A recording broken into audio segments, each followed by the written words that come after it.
सिर्फ बेवजह के एफर्ट्स लगा कर लोगों को परेशान करने के लिए, उनको बर्बाद करने के लिए, उनकी ज़िंदगी बर्बाद करने के लिए वो अपनी ताकत लगा रहे हैं और अपनी ताकत का नाजायज़ फ़ायदा उठाना चाहते हैं। कौन लोग हैं वो? अब लोगों को बताना पड़ेगा कौन लोग हैं जो जो ना इस तरह से जो ना भेदभाव की राजनीति कर रहे हैं। तो आपने देखा रामपुर के अंदर जहाँ पर हज़ारों की तादाद में वोटर आता है, कहीं 1200 वोटर है, कहीं 800 वोटर है, कहीं 700 वोटर है, वहाँ अगर मात्र 50 वोट पड़ रहे हैं, 100 वोट पड़ रहे हैं, तो क्या ये आपको लगता है कि पहले इससे पहले भी चुनाव हुए तो उसके अंदर ऐसा रिजल्ट आया था? हाँ, लेकिन अखिलेश यादव तो दिखाई नहीं देते चुनाव में। चुनाव के अंदर बहुत से लोगों ने चाहा कि हम इस बार हम चुनाव लड़ें। मेरे लिए उन्होंने कहा, मेरे अब्बा की खुद की मर्ज़ी ये थी कि वह ना कि मुझे चुनाव लड़ना चाहिए इस बार, और तुम चुनाव लड़ो, लोग जनता चाहती है तुम्हें। ख़ास तौर से नौजवान लोगों ने उनसे कहा और लोगों ने उस बात को मानते हुए मुझसे कई मरतबा कहा कि इस बार तुम्हें चुनाव लड़ना है चुनाव से पहले। मतलब लोकसभा में दावेदारी पेश करेंगे आप? देखिए, मैं पेश कर नहीं करूँगा, मुझसे कहा जाएगा तो मैं उनके लिए हर जगह तैयार खड़ा हूँ। नहीं, आप पार्टी तक तो आप मैसेज करेंगे ना कि हम लोकसभा लगेगा कि मैं मेरा वालिद इस तरह लायक है तो मैं करूँगा। मेरा अब्बा मुझसे सीनियर है, वो जो कुछ भी आपने मुझसे भी कहा वो वक्त क्यों भूल रहे हैं जिस वक्त वो बड़े चक्कर लगा रहे थे और चाहते थे किसी तरीके से समाजवादी पार्टी का टिकट उन्हें मिल जाए। क्यों चाहते थे वो? मुझसे कह रहे, हमसे चाहते हैं कि हम पार्टी छोड़कर निर्दलीय चुनाव लड़ लें। हैं, हमने निर्दलीय चुनाव जिताया था उन्हें। जिस वक्त पार्टी ने उन्हें टिकट नहीं दिया उस वक्त हमने उन्हें निर्दलीय चुनाव जिताया है। और बहुत से कैंडिडेट जो उनसे टिकट मांग रहे हैं, जिनका नाम आप ले रहे हैं, वो सब हाथी के चुनाव लड़ा चुके हैं। आपने देखा था मेरे पास सारे वो रखे हुए हैं पोस्टर्स, उनके सारे इश्तिहार रखे हुए हैं जहां उन्होंने हाथी को समर्थन करा है, बीएसपी को समर्थन करा है। जाके गुन्नरकी में सापा को लड़ाने लगते थे और यहाँ आके हाथी को लड़ाने लगते थे। तो वो है कौन सी पार्टी में पता नहीं। चुनाव से पहले वो किसी और पार्टी में थे, चुनाव आया विधानसभा का तो वो किसी और पार्टी में चले गए, विधानसभा चुनाव खत्म हुआ तो फिर उन्होंने समाजवादी पार्टी के बोर्ड लगा लिए। तो ये किराएदारी कब तक चलेगी? कभी किस किराए मकान पे है, कभी उस किराए के मैदान पे है। वफादारी से किसी पार्टी के आप सिपाही बनिए और उसके बाद आप अपना टिकट की दावेदारी करिए। तो आपने 2017 में समाजवादी पार्टी के प्रत्याशी को चुनाव तो लड़ाया नहीं था? नहीं, वो हमारे पास आए नहीं, उन्होंने हमें समर्थन नहीं। तो आपका भी तो फर्ज बन रहा था कि वो समाजवादी पार्टी के प्रत्याशी हैं तो उनको चुनाव लड़ाना चाहिए। वो राजनीति के अंदर मेरे ख्याल से चेयरमैन का टिकट लेके आए होंगे।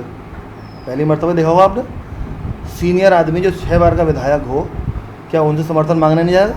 और जिस आपने खुद सवाल करा कि जिस इलाके से आप हैं, हम हालांकि हमारा तो पूरा विधानसभा पूरा ज़िला हमारा है, हम तो मानते नहीं, लेकिन आपके सवाल का जवाब देते हुए मैं कह रहा हूँ कि इसी मोहल्ले के वो भी हैं अगर, तो क्या मोहल्ले के नाते नहीं आ सकते थे वो? लेकिन मान लीजिए समाजवादी पार्टी इस बार उनको फिर टिकट दे देती है तो आप उनको चुनाव लड़ाएंगे लुकमान साहब को? देखिए, ये तो मैं कह रहा हूँ ना, ये तो वक्त तय करेगा। और लुकमान साहब हैं या जो भी साहब हैं, आप उनका उठा के देखिए ना कितनी मेहनत करते हैं जनता के साथ में। क्या चुनाव के बाद कहीं नज़र आए वो? समाजवादी पार्टी का टिकट मिलना बहुत बड़ी बात है। AMIM के विधानसभा के पूर्व प्रत्याशी हैं मुशीर खां तरीन साहब, उनसे मेरी बात हुई। वो कह रहे थे जो MIM से जो संभावित प्रत्याशी हैं चौधरी मुशीर साहब, उन्होंने विधानसभा चुनाव में आपका चुनाव लड़ाया और उन्होंने MIM से गद्दारी करी। और कहा जा रहा है, वो कह रहे हैं कि कहीं ना कहीं चौधरी मुशीर साहब जो हैं वो समाजवादी पार्टी के संपर्क में हैं, आपके संपर्क में हैं, आप उनको चुनाव लड़ा सकते हैं अगर पार्टी उनको टिकट नहीं देती है। तो इसमें कितनी सच्चाई है? क्योंकि उन्होंने एक इल्ज़ाम लगाया, उन पर इल्ज़ाम लगाया, आप पर इल्ज़ाम लगाया। मुशीर खां तरीन साहब मुझसे उम्र में बड़े हैं, बुज़ुर्ग हैं, और अब जिस पार्टी का आपने नाम लिया उस पार्टी के कैंडिडेट रह चुके हैं वो 2022 के चुनाव में। उन्होंने क्या परखा, क्या देखा, ये उनका अपना निजी उनका नज़रिया है। एक आखिरी सवाल मेरा और था, मान लीजिए नगर पालिका में बहुत से उम्मीदवार इस बार संभावित प्रत्याशी हैं, अलग अलग पार्टियों से प्रत्याशी हैं। मान लीजिए ऐसी स्थिति आई कि किसी दूसरी पार्टी का संभावित प्रत्याशी को प्रत्याशी बनाने की नौबत आ सके, मान लीजिए MIM से हो या BSP से हो या कांग्रेस से हो या किसी और XYZ किसी भी पार्टी से हो, और ये स्थिति आई कि आप दाव खेल सकते हैं किसी दूसरी पार्टी के प्रत्याशी पे, ऐसी स्थिति आई तो उस पर क्या तो अन्याय होगा ना, ये तो अन्याय होगा। वो तो वक्त तय करता है क्या होगा, लेकिन ये अन्याय होगा कि अगर हम किसी अन्य पार्टी के आदमी को लेकर हम उसे कैंडिडेट बनाते हैं तो जनता भी हमसे कहेगी कि आप किसी दूसरे पार्टी के आदमी को कैंडिडेट बना रहे हैं, अपनी पार्टी में कल लोग कम है।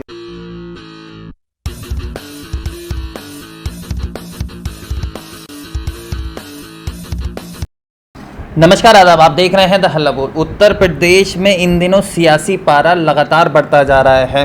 सांप्रदायिकता को लेकर भी समाजवादी पार्टी हो या बीजेपी हो, दोनों तरफ से एक दूसरे पर वार प्रतिवार चला जा रहा है। इसी पर मेरे साथ खास बातचीत के लिए मौजूद हैं समाजवादी पार्टी के कद्दावर नेता सुहेल इकबाल साहब। सुहेल साहब, स्वागत है आपका। जी बहुत शुक्रिया आपका। उत्तर प्रदेश में इन दिनों सांप्रदायिकता की खबरें लगातार आ रही हैं, तो इस पर लेकर समाजवादी पार्टी का क्या रुख है? देखिए, हम लोग विपक्ष में हैं और सरकार बने हुए का अक्सर जो है ना देखा है, करीब 120-130 दिन हो चुके हैं। और इसमें अभी कुछ दिन पहले देखा था कि उसने अपना रिपोर्ट कार्ड भी प्रस्तुत किया था और उसके अंदर सारी उन्होंने दिखाने की कोशिश की थी कि किस तरीके से 100 दिन के अंदर उन्होंने देश को बदलने का काम कर दिया है, प्रदेश के अंदर खुशहाली लाने का काम करा है। जबकि एक आम आदमी से अगर आप रुकते हुए पूछेंगे तो मालूम हुआ कि किस कदर परेशानी में इसके ये 100, 110, 20 दिन गुजरे हैं। पल पल वो जो है ना रोया है, तकलीफ़ से गुजरा है उसका। कहीं बुलडोज़र चल रहा है तो कहीं बिजली चेकिंग के नाम पे उत्पीड़न हो रहा है, कहीं रिक्शा वालों को तंग करा जा रहा है, कहीं जो है नौजवानों को जो है ना नौकरी के नाम पे ठगा जा रहा है, कहीं बेरोज़गारी के आलम बढ़ता जा रहा है, कहीं रुपया गिरता जा रहा है, कहीं हालात जो है इतने बिगड़ते जा रहे हैं कि हिंदू मुस्लिम की लड़ाई के अंदर जो सत्ताधारी लोग हैं अपने आप को भुलाने में लगे पड़े हैं। विकास का नामो निशान नहीं है। और ऐसे माहौल के अंदर वो, चूँकि उनका मुद्दा जो है वो रहता है हमेशा हिंदुत्व को लेकर कि हमारा देश जो है वो किसी एक कौम से, एक बरादरी से, एक धर्म से नहीं बना है। यहाँ सारे धर्म, सारे समाज का यार मिलकर योगदान है, तब हिंदुस्तान आज़ाद हुआ था। सबका बराबर की हिस्सेदारी है, सबकी बराबर की वफादारी है, सब अपने अपने हिस्से की वफादारी है और अपने अपने हिस्से की वफादारी को निभाएंगे तब जाके देश जो है बन सकता है और इस परेशानियों से उबर सकता है। एक मुद्दा चल रहा है, संबल में लगातार चर्चा हो रही है कि नीट को लेकर सत्ताधारी और आपके बीच में कुछ टकराव भी हुआ, तो ये क्या मुद्दा है? मतलब ये टकराव नहीं था। एक बेकसूर लड़के को, जिसकी उम्र मुश्किल से 17-18 साल की थी, ज़िंदगी उसके सामने खड़ी थी, स्टूडेंट है वो 11th या 12th का, और उसको अगर बेकसूर जेल चला जाता तो हमारे जैसों के लिए, जो लोग हम एक्टिव पॉलिटिक्स कर रहे हैं, शहर के ज़िम्मेदार लोगों में आते हैं, और कहीं ना कहीं सबकी ज़िम्मेदारी बनती है कि ऐसे वातावरण के अंदर अपनी अपनी भूमिकाओं को निभाने का काम करें। मैंने उसी भूमिका को निभाने का काम किया था जब जानकारी मुझे मिली थी कि अन्याय हो रहा है और एक बच्चे बेकसूर को जेल भेजा जा रहा है, तो मैंने इसमें उनकी मदद करने का काम किया है। इसमें कोई लड़ाई झगड़ा नहीं है, मैं अपने हिस्से की एफर्ट्स लगा रहा हूँ और कुछ लोग हैं जो सिर्फ बेवजह के एफर्ट्स लगा कर लोगों को परेशान करने के लिए, उनको बर्बाद करने के लिए, उनकी ज़िंदगी बर्बाद करने के लिए वो अपनी ताकत लगा रहे हैं और अपनी ताकत का नाजायज़ फ़ायदा उठाना चाहते हैं। कौन लोग हैं वो? अब लोगों को बताना पड़ेगा कौन लोग हैं जो जो है ना इस तरह से जो है ना भेदभाव की राजनीति कर रहे हैं। उन लोगों को नाम लेना पड़ेगा। वो ना किसी धर्म के हैं, ना किसी मज़हब के हैं, ना किसी बरादरी के हैं। वो लोग असामाजिक तत्व कहलाते हैं। वो शहर को निज़ाम बिगाड़ने का काम करते हैं, देश का निज़ाम बिगाड़ने का काम करते हैं, प्रदेश का निज़ाम बिगाड़ने का काम करते हैं। प्रशासन की तरफ से क्या सहयोग मिला इस मामले देखिए, में? प्रशासन उन लोगों सत्ताधारी लोगों से दबकर काम कर रहा है आजकल। अगर उसको आज़ाद कर दिया जाए तो मुझे लगता है कि न्याय लोगों को मिलने लगेगा। आज न्याय लोगों को नहीं मिल पा रहा है। अगर किसी के साथ उत्पीड़न हो रहा है और वो जाकर थाने में, कचहरी पे अपनी बात कहना चाहता है प्रशासन के लोगों से, तो प्रशासन जो है ये देखकर कि सत्ताधारी लोग उनके ऊपर हावी हैं और कहीं ना कहीं दबाव पड़ने लगता है उनके ऊपर, वो लोग जो है उनका नाम पूछकर, उनका धर्म पूछकर उस बात को तय करने लगते हैं कि किसके पक्ष में इसका जोर जाना है। जोर जाना है। उपचुनाव हुए उत्तर प्रदेश में, रामपुर विधानसभा सीट पर और आजमगढ़ विधानसभा सीट पर। दोनों सीटें समाजवादी पार्टी का गढ़ थी। एक मुस्लिम सीट थी और एक मुस्लिम यादव सीट थी। दोनों सीटें समाजवादी पार्टी को हार का सामना करना पड़ा। क्या कमी रह गई? क्या लगता है कि अब लोगों का भरोसा समाजवादी पार्टी से उठता जा रहा? देखिए, चुनाव का जीतना हारना इस वक्त का और जो आपने सवाल करा कि उठता जा रहा है विश्वास, की दो अलग अलग मुद्दे हैं। सरकार, सत्ता में जो पार्टी होती है उसको, उसके हाथ में प्रशासन और पुलिस दोनों होता है, और उसका दुरुपयोग कर कर अगर वो सीटें इस तरीके से लोगों को हो जाए ना, दबाव बनाकर लोगों के ऊपर पुलिस का डर खौफ बिठाकर अगर वो वोट हासिल करने का काम करेंगे या वोट रुकवाने का काम करेंगे कि बैलेट तक ना पहुंच सके वोट, तो फिर सत्ता कहाँ रह गई? फिर तो जो है ना लोकतंत्र ख़त्म हो गया, संविधान खतरे में आ जाता है। कि आपने देखा रामपुर के अंदर जहाँ पर हज़ारों की तादाद में वोटर आता है, कहीं 1200 वोटर हैं, कहीं 800 वोटर हैं, कहीं 700 वोटर हैं, वहाँ अगर मात्र 50 वोट पड़ रहे हैं, 100 वोट पड़ रहे हैं, तो क्या ये आपको लगता है कि पहले, इससे पहले भी चुनाव हुए तो उसके अंदर ऐसा रिजल्ट आया था? हाँ, लेकिन अखिलेश यादव तो दिखाई नहीं देते चुनाव में। देखिए, अखिलेश यादव साहब का फैसला क्या था उस वक्त मैं नहीं कह सकता, क्योंकि वो एक बड़ी राजनीति का मामला है, उनसे बात करनी होगी इसके बारे में। लेकिन अखिलेश यादव के सिपाही, उनके नेता और उनके जितने भी वरिष्ठ नेतागण हैं, वो सब मैदान में उतरकर, और उनका तो या ना परिवार के भाई लड़ रहे थे, तो ये तो नहीं है ना कि वो बच रहे होंगे या उन्हें कोई दिल में कोई और बात होगी। दोनों ही हमारे पार्टी के वरिष्ठ नेता इस चुनाव को लड़ रहे थे, आजम खान साहब भी और धर्मेंद्र यादव साहब भी, दोनों पार्टी के हमारे वरिष्ठ नेता हैं, हमारे नेता हैं, और वो लड़ रहे थे। और लेकिन सत्ता के दबाव के अंदर, सत्ता की जो पुलिस की अंधाधुंध छापेमारी थी लोगों के ऊपर, और जो लोगों के ऊपर दबाव बना हुआ था, डर खौफ का पैदा कर रखा था लोगों का, उसके ऊपर वो जीत गए। लेकिन ये है कि जनतंत्र है, चुनाव ये नहीं है कि आज ख़त्म हो गया कभी दोबारा आएगा, नहीं, चुनाव आएंगे, और चुनाव जब आएंगे तो जनता इस बात का भी हिसाब लेगी कि उस वक्त किस तरीके से लाठी डंडों से उन्हें पीट कर भगाया गया था और उनको वोट डालने से वंचित रहा गया था। हाँ, लेकिन लगता है कि आज़म खान के होते हुए भी समाजवादी पार्टी पर मुसलमानों ने भरोसा न किया, क्योंकि रामपुर मुस्लिम निर्णायक सीट है, मुस्लिम वोटर ही हार जीत तय करते हैं, नतीजे पक्ष में नहीं है। देखिए, ये ना हिंदू मुस्लिम का चुनाव नहीं होता है, ये जनता का चुनाव होता है, जनता का जनादेश आता है इसके अंदर। इसको इस तरह से न लेना चाहिए कि ये हिंदू और मुसलमान, वहाँ पे सबको बराबर हक है वोट डालने में। जनसंख्या किसी की ज़्यादा हो सकती है, कम हो सकती है, वो अलग बात रही। लेकिन मैंने आपको बताया पहले भी कि उन इलाकों में जहाँ पर ख़ास तौर से समाजवादी पार्टी का वोटर था, चाहे वो हिंदू था या मुसलमान था, वहाँ पर अतिरिक्त पुलिस बल लगाकर और डंडा भांजकर वहाँ पर जानबूझकर वहाँ पर लोगों को उत्पीड़ित करा गया। उनसे जो है ना पहचान पत्र मांगे गए, डबल मांगे गए, किसी पर नहीं मिला तो डंडा मारा गया। ये देखकर बाकी जितने भी वोटर थे वो डर गए, सहम गए, और वोट डालने से वो वंचित रह गए, महरूम रह गए, और डर के मारे पोलिंग बूथ तक नहीं पहुंच सके, जिसकी वजह से परसेंटेज बहुत डाउन रहा। ये मैं नहीं कह रहा हूँ, आप देखिए, आपको मिल जाएगा सारे आंकड़े, कितने वोट पड़े, कितने वोट थे और कितने वोट वहाँ पे आना डालेगा।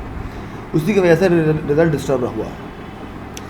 कहा जा रहा है कि 2022 के विधानसभा चुनाव में आप संभल विधानसभा से उम्मीदवार हो सकते थे, लेकिन आपके वालिद मोहतरम ने चुनाव लड़ा, तो कहीं ना कहीं लोग, एक चर्चा यह है कि गलती कर गए इस बार। आप लोग मानते हैं आपकी गलती हुई कि आप चुनाव नहीं लड़े, आपके वालिद मोहतरम चुनाव लड़े?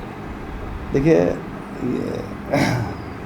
जो आपका ये सवाल है कि चुनाव आपको लड़ना था, हालांकि मैंने कभी चुनाव लड़ने के लिए मैंने अपने आप को कभी फील्ड में नहीं उतारा। बहुत से क्षेत्र के लोग अभी भी बैठे हैं मेरे सामने, और भी बैठे हैं, इनसे मेरा वास्ता जो है परिवार की तरह है, हमारे घर से वास्ता इनका परिवार की तरह है, दुख सुख में शामिल रहना हमारा कर्तव्य है। चुनाव के अंदर बहुत से लोगों ने चाहा कि हम इस बार हम चुनाव लड़ें। मेरे लिए उन्होंने कहा, मेरे अब्बा की खुद की मर्ज़ी ये थी कि वह ना कि मुझे चुनाव लड़ लेना चाहिए इस बार, और तुम चुनाव लड़ो, लोग जनता चाहती है तुम्हें। ख़ास तौर से नौजवान लोगों ने उनसे कहा, और उन्होंने उस बात को मानते हुए मुझसे कई मरतबा कहा कि इस बार तुम्हें चुनाव लड़ना है चुनाव से पहले।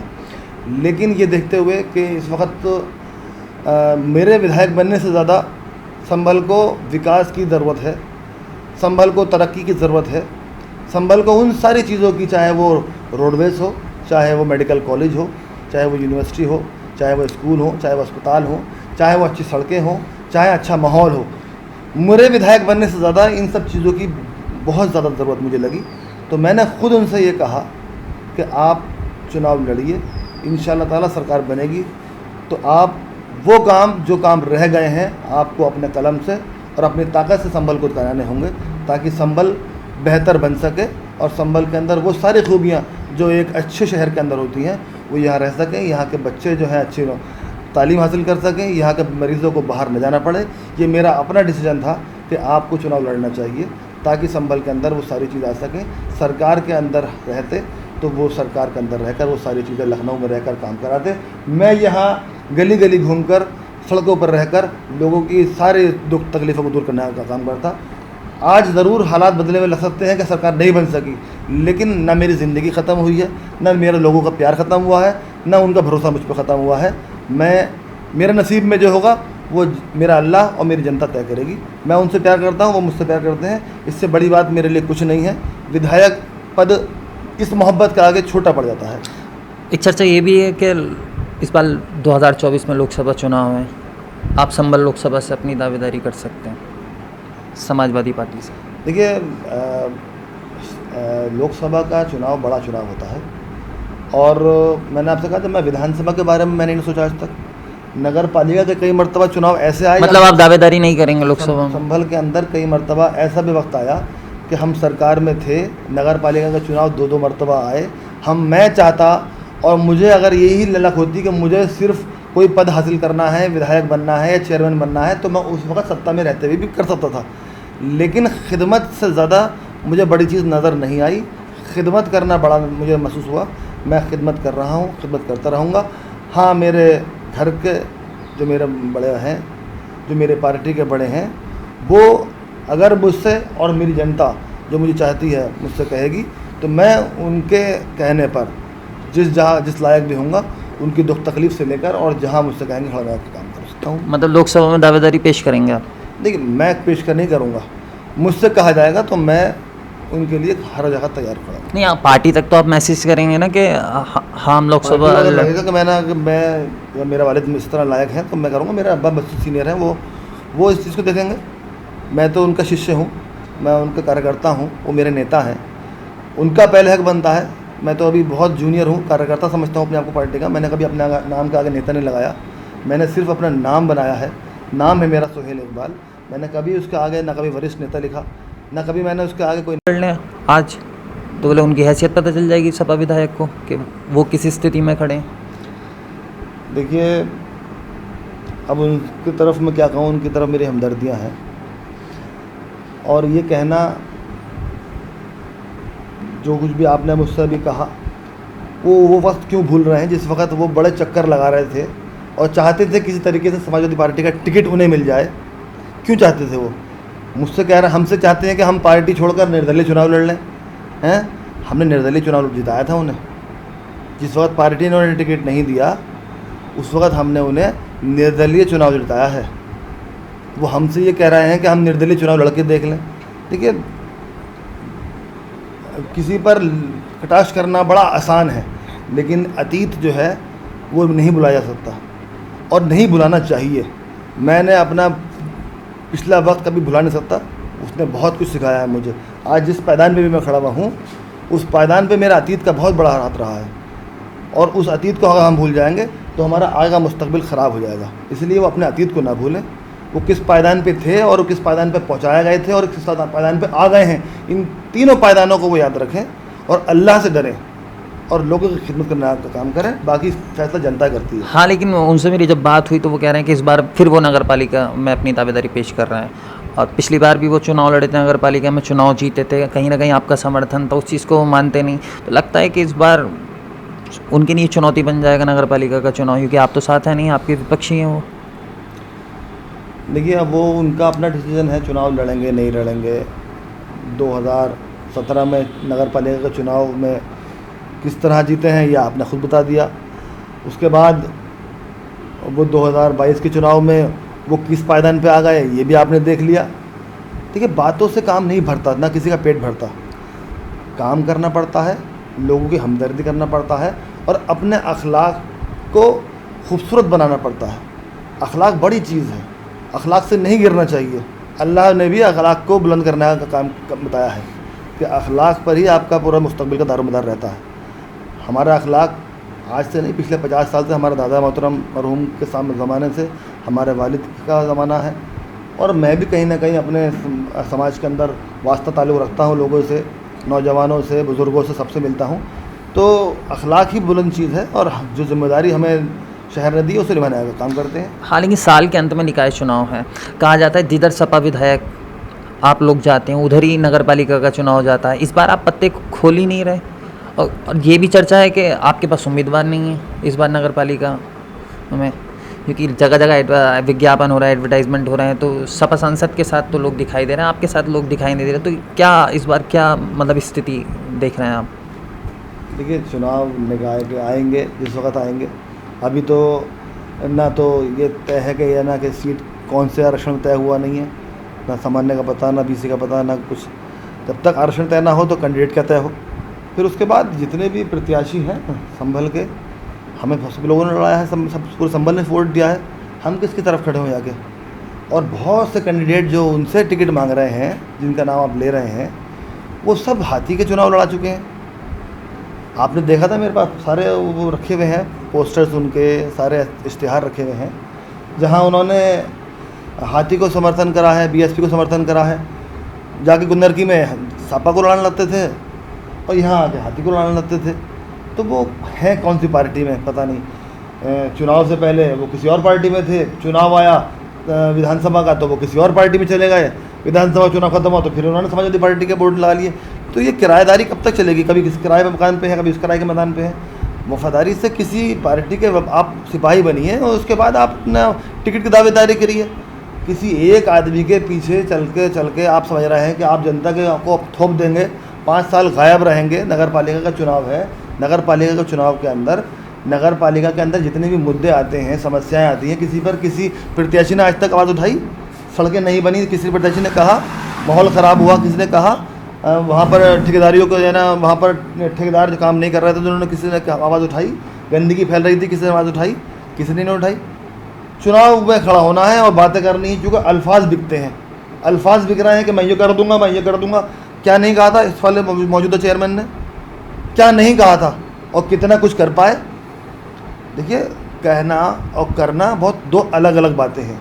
कहना बहुत आसान है और उसको करना बहुत बड़ी चुनौती होती है।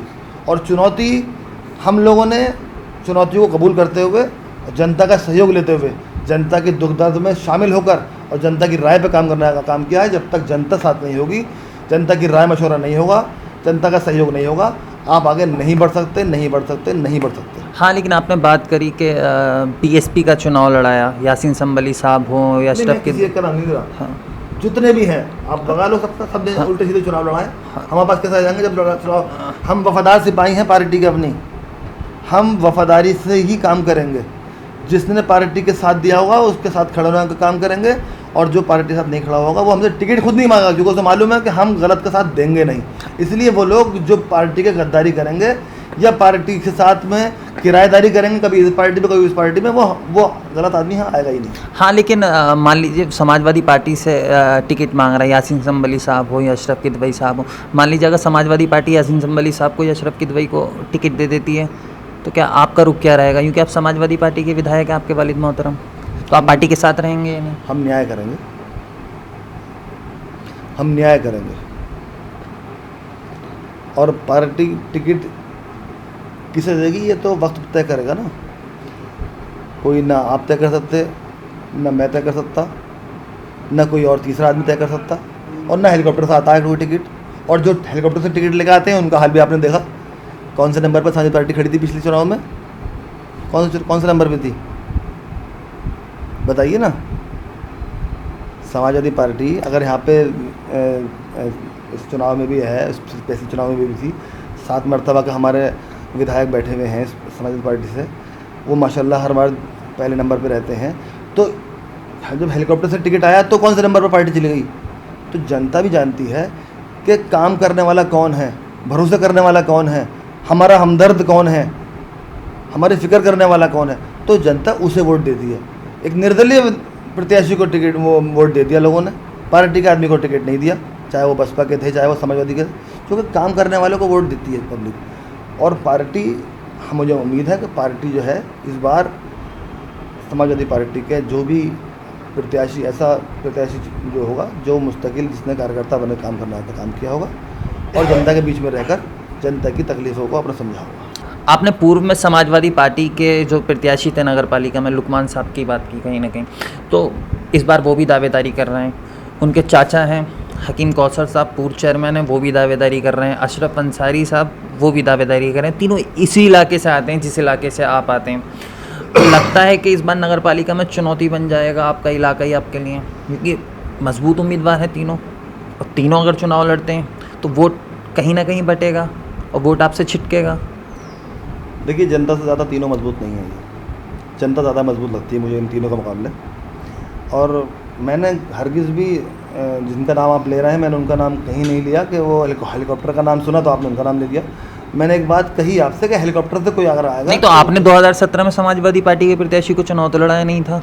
नहीं, वो हमारे पास आए नहीं, उन्होंने हमें समर्थन नहीं तो मांगा। आपका भी तो फर्ज बन रहा था कि वो समाजवादी पार्टी के यार, प्रत्याशी हैं तो उनको चुनाव लड़ाना चाहिए। वो राजनीति के अंदर मेरे ख्याल से चेयरमैन का टिकट लेके आए होंगे, पहली मरतबा देखा होगा आपने।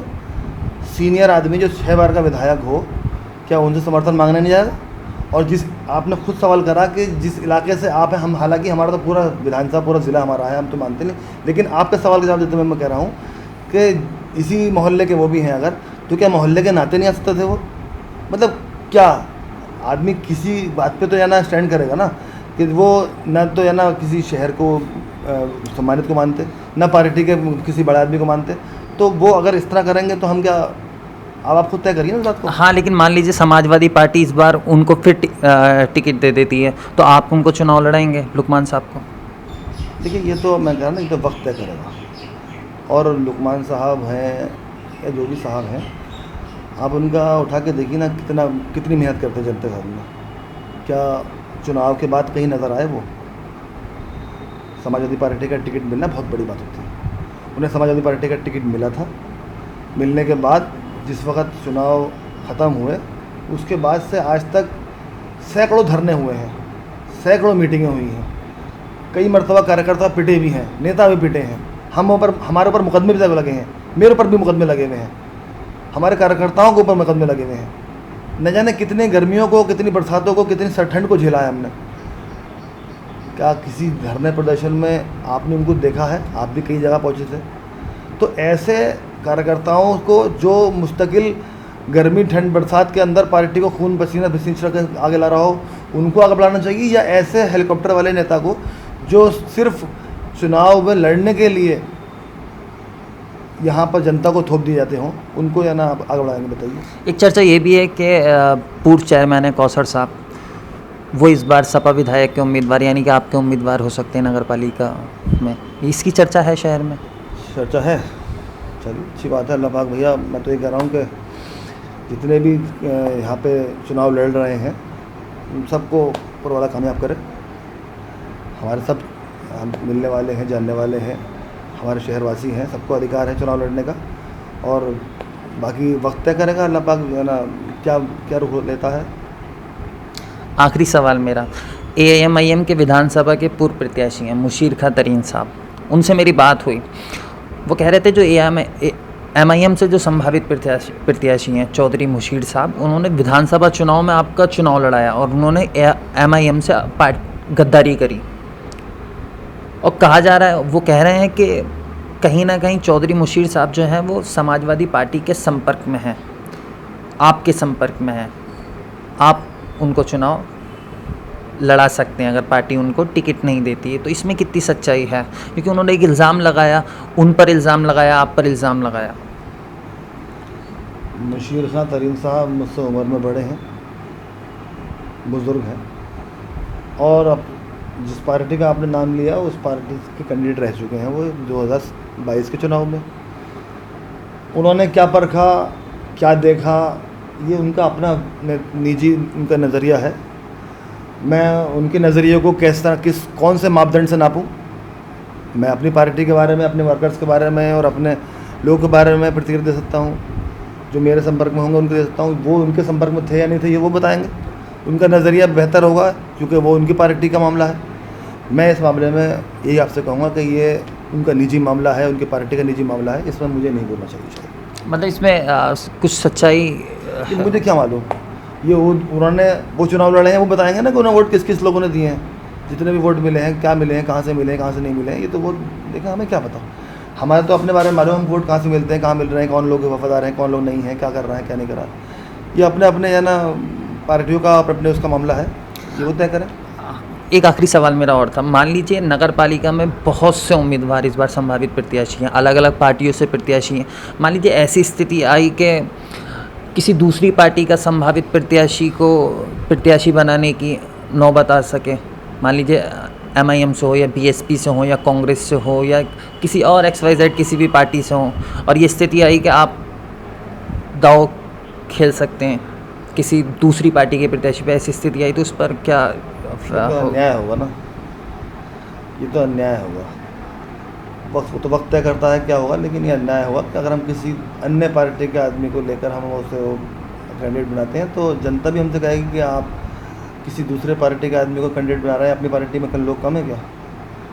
आज अल्लाह का फजलो करम से 1 लाख से ऊपर वोट आपको मिला है, तो मतलब यह कार्यकर्ता आपके बड़े हैं, ज़्यादा हैं पहले के मुकाबले। तो जब इतने कार्यकर्ता हैं तो उसके बीच में से छट लेना चाहिए हमें। तो यानी कि किसी और पार्टी से नहीं होगा, समाजवादी पार्टी का ही उम्मीदवार मेरी राय तो ये रहेगी, फैसला पार्टी का होगा। मेरी राय अगर पूछी जाएगी, फैसला आपसे हटकर तो होगा नहीं, आपके वालिद मोहतरम से हटकर। मैं एक ईमानदार शख्सियत का आदमी हूँ, मैंने कभी इस चीज़ को नहीं देखा कि मैं क्या हूँ। मुझसे अगर राय पूछी जाएगी तय तो पार्टी करेगी, मुझसे अगर पूछी जाएगी तो मैं कहूँगा अपनी पार्टी के बीच का आदमी होना चाहिए, ताकि हम उस पर और जनता उस पर भरोसा कर सके। अच्छा, पार्टी अगर किसी दूसरी पार्टी वाले को टिकट दे देगी तब आपकी यही स्थिति रहेगी कि आप उसको चुनाव नहीं लड़ाएंगे? अगर मान लीजिए किसी दूसरी पार्टी वाले को समाजवादी पार्टी उम्मीदवार बना देती तो आप चुनाव लड़ाएंगे उसको या नहीं? देखिए, ये पार्टी का फैसला है, पार्टी जब फैसला लेगी उस पर हम फैसला लेंगे। मतलब उस पार्टी से हटकर भी फैसला ले सकते हैं आप? पार्टी के साथ हम बाहर तो कभी हैं ही नहीं। हमने कहा ना, हम नहीं, चुनाव लड़ाने ना लड़ाने की बात हो रही है। मान लीजिए आप पार्टी हाईकमान किसी दूसरी पार्टी के प्रत्याशी को टिकट दे देता तो आप चुनाव लड़ाएंगे या नहीं लड़ाएंगे? देखिए, ये तो अभी पार्टी को तय करना होगा कि ना वो पार्टी किसी को दिलाती है। अंतरात्मा की आवाज़ कुछ तो। मैंने कहा ना, मेरे अंतरात्मा की आवाज़ यह है कि पार्टी के अंदर का कार्यकर्ता को ही टिकट देना चाहिए। और मान लीजिए बर्ग साहब के किसी, बहुत से लोग हैं समाजवादी पार्टी के सांसद से समर्थन मांग रहे हैं, टिकट मांग रहे हैं, उनके किसी प्रत्याशी को टिकट हो जाता तो आप उनको चुनाव लड़ा देंगे? देखिए, वो बुजुर्ग आदमी हैं और पुराने पार्टी की में रह चुके हैं, कई मरतबा आ जा चुके हैं वो भी, तो उन्हें ऐसे लोग घुसता पसंद आते हों जो आते हों जाते हों उनकी तरह। कभी बसपा में हैं तो कभी सपा में हैं तो कभी MIM में हैं, तो ऐसे ही लोग पसंद भी आते हैं कुछ लोगों को। तो इस बार भी उनके समर्थन में जो लोग मैं देख रहा हूँ जो फोटो लगा रहे हैं, वो ऐसे ही लोग हैं जो 17 के चुनाव में कहीं और थे, 22 के चुनाव में कहीं और थे, उसके बीच में कहीं और थे, किसी और पार्टी में आ गए, किसी और पार्टी में चले गए। अपने मुफाद के लिए आदमी हर जगह अपने अपने मोहरे फिट करता रहता है, अपनी चाल बदलता रहता है। तो जो अपने मुफाद के लिए राजनीति कर रहा हो वो वफादार नहीं हो सकता, ना पार्टी का न जनता का। न्याय जनता करती है, तो जनता का आशीर्वाद लेना, जनता का जाना, भरोसा जीतना बहुत ज़रूरी है। चलिए, शुक्रिया हमसे बात करने। बहुत शुक्रिया। ये थे संभल से समाजवादी पार्टी के कद्दावर नेता सुहेल इकबाल साहब, जिन्होंने निकाय चुनाव से लेकर उत्तर प्रदेश की राजनीति पर बड़ी बेबाकी से अपने जवाब दिए। कैमरामैन गुफरान के साथ मोहम्मद आमिर, द हल्ला बोल। अगर आपने अभी तक चैनल को सब्सक्राइब